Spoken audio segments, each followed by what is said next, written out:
Hi friends, నేను మీ MPR. అమ్మాయి కనపడితే ముద్దైనా పెట్టాలి, లేదంటే కడుపైనా చేయాలని చెప్పేసి అప్పట్లో నందమూరి బాలకృష్ణ గారు ఒక సినిమా వేదిక మీద చేసిన వ్యాఖ్యలు మాత్రం తీవ్ర దుమారాన్ని లేపాయి.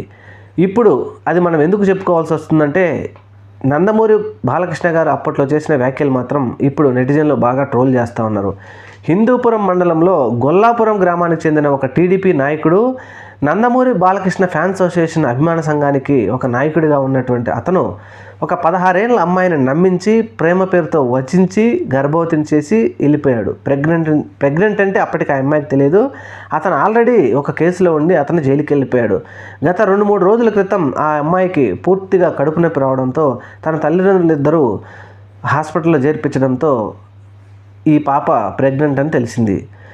హుటాహుటిన వారు పోలీస్ స్టేషన్కి వెళ్ళి కంప్లైంట్ చేసి తీరా ఈ వ్యక్తి ఎవరు అని ఆరా తీయడంతో ఇతను నందమూరి బాలకృష్ణ అభిమాన సంఘానికి సంబంధించిన నాయకుడు అని తెలియడంతో పోలీసులు కూడా కొంచెం తటపటాయిస్తున్నారు.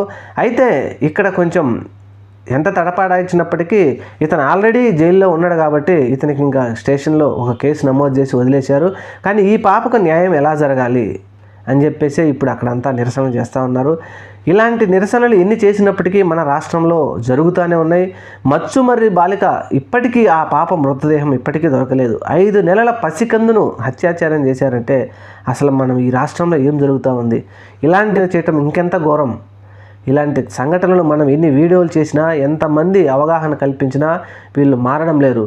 మహిళల మీద అత్యాచారాలు చేయడం మాత్రం అసలు ఇది ఎంతవరకు భావ్యం? ఇది పార్టీలకు సంబంధించింది కాదు, కానీ ఇది ముఖ్యంగా పురుషుల్లో అవగాహన పెంచి మరి దీనిని ఎలా ఛేదిస్తారో చూడాలి మన ప్రభుత్వం వారు మాత్రం నిమ్మకు నీరెత్తినట్టుగా అసలు మన రాష్ట్రంలో హత్యాచారాలే జరగడం లేదు అన్నట్టుగా చూస్తున్నారు.